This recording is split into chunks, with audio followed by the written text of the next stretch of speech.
The lesson that I'm going to be teaching today, it's for the Extended Diploma in Health and Social Care and their Year 2 students. It's the start of a new unit called Applied Sociological Perspectives for Health and Social Care. And they have touched on psychology in Year 1, but it was quite a short unit. So the idea of today's lesson is about bringing back those ideas, those theories, and now being able to apply them, looking at how individuals develop, because that's the first part of the unit that we're going to be looking at. In terms of the students, there's 15 students in total, a mixed ability in that there's some that are much more confident than others, some are more quieter, and so I have to use a range of activities to kind of cover all students' types of learning.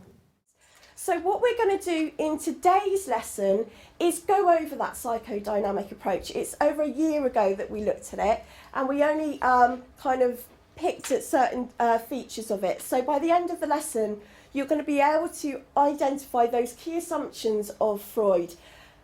But importantly for Unit 29, it's about adapting the theory of Freud's to look at how personality is developed. For your assignment, for your coursework, it's about being able to understand how somebody develops on different types of theories.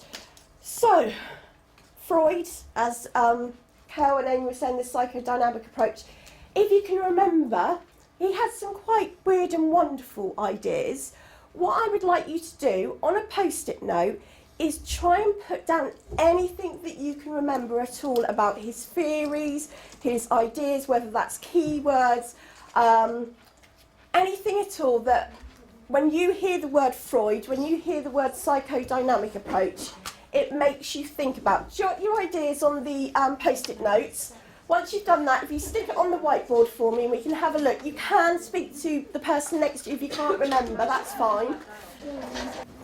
Okay, once you've got your ideas down, if you just stick them on the whiteboard for me, it just gives me an idea of about what you can remember from last year. So let's have a look at some of the answers we've got.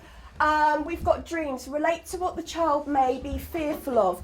So remember last year we looked at the technique of psychoanalysis and your dreams that you have, that it can be analysed to represent what's actually going on in your unconscious mind.